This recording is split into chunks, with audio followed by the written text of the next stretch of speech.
Good things do come to those who wait. And what a wait. Over 30 years since the release of the first two Monkey Island games, 2 out of 3 of the game's original creators have reunited to make a new Monkey Island game, Return to Monkey Island. In the intervening years, the keys to the franchise were handed over to other teams who made other Monkey Island games, and as admirable and interesting as these efforts have been, we've all really been yearning for Ron Gilbert and Dave Grossman to come back and show us where they wanted to take Guybrush and friends. The original 2 games have a magical quality of being special in some particular way to everyone coming back to them. We all have our own unique and enduring memories of a place, a time or circumstance in which the games were played, and how they left an indelible mark. For me, I could only play the games on the school computers for brief periods of time, and the only PC beefy enough to run Monkey Island 2 was in the math classroom, a 386. Installation was a time-consuming thing, using many 3.5-inch floppy disks. Then there was the trial-and-error edits I had to make to the autoexec.bat and config.sys files so the game would actually launch. But what a world Monkey Island dropped me into. The lush visuals of the Caribbean, the unique voodoo-soaked pirate humor, and the verb-laden interface. These games showed me a whole new alternative to the Sierra games that dominated the adventure game scene at the time, and they also came to define the types of games I enjoyed, and would gravitate to over and over again, even as games as a medium grew much broader and deeper. Return picks up directly from the end of Monkey Island 2 LeChuck's Revenge. It attempts, and mostly succeeds, to reason away the somewhat perplexing ending of that game, and immediately goes about setting up the scene for the return. The plot that develops is standard fare, revisiting the endless rivalry between hapless pirate wannabe Guybrush Threepwood and his eternal oft-thwarted nemesis, ghost pirate LeChuck.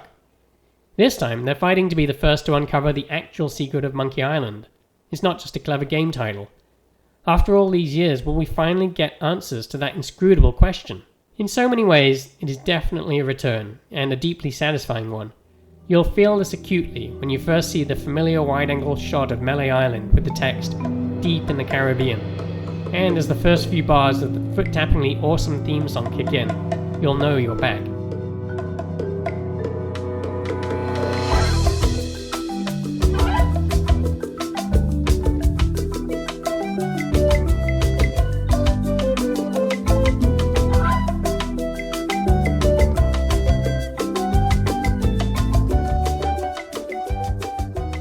You'll get to revisit all of the iconic locations that you're familiar with from the first game. Melee Island is at once familiar and cozy, like a well-worn pair of slippers. From the lookout where Guybrush first states his pirate ambitions, to the governor's mansion where you so memorably retrieve the Idol of Many Hands, it feels like no time at all has passed, as you quickly fall back into the well-worn groove. There are all of your favourite characters you know and love, reprising the roles they wore so well. Stan still gesticulates wildly, of course, and Murray still harbours murderous delusions. They're all immaculately preserved in time. It feels like you never left. But there are also new locations, new characters, and these are fascinating and welcome additions to the legend and lore of the franchise. In particular, the punnily named Bermuda is a surprisingly snow-filled destination that allows them to do something visually very distinct from everything so far. Many things are the same, with small twists, and yet some things have changed quite a lot. From its first reveal, the revamped art style was always the biggest change, and most polarizing part of the project. Simply put, there are 3 possibilities.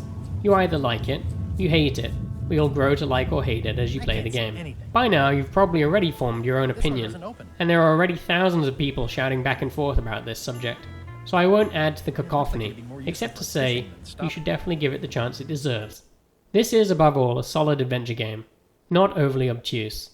For instance, I never had to resort to that mark of shame of the worst adventure games, combining everything in my inventory with everything else. There were a number of times I can count on one hand where I was really stuck, but there are no monkey wrench puzzles.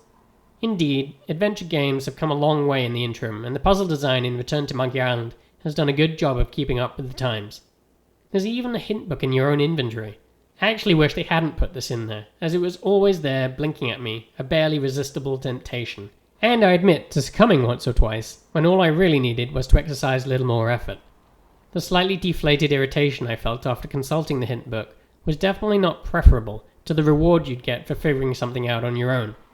In the end, I completed the game in just under 10 hours, so this definitely sits on the quality over quantity side of things.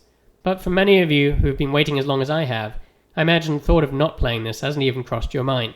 The original composers are all back too, and it shows in the excellent soundtrack, ripe with steel drums and jazzy reggae basslines that had me whistling and humming jaunty tunes to the annoyance of my family. For me, the music was such an integral part of the overall Monkey Island experience that it's almost an inseparable part of its identity. There are many knowing nods and in-jokes, a reward to loyal fans. My favourite is a reference to the original copy protection dialer pirate code wheel from The Secret of Monkey Island. However, the game never feels like it's trying to alienate new players, and even goes to extraordinary lengths to accommodate those of you who may not be intimately familiar with any of the previous games. There's a charming scrapbook that recaps all of Guybrush's previous adventures, and if you're really new to the adventure game scene, there's even a casual mode that strips away the complexity of many of the puzzles. Finally, the game is also thematically and philosophically about returns, and what it means to pick up where you left off, under the huge weight of expectation, when you've probably moved on in time in different ways, both personally and professionally, as we all inevitably have. For a goofy game about pirates, it has unexpectedly deep things to say about returns, but it does so deftly, and with a graceful light touch that never gets in the way of the main thrust of humour and plot. Beyond the warm thrill of nostalgia, and getting reacquainted with the many zany, lovable characters, it's the surprising introspection at the heart of the game that leaves the longest and strongest impression.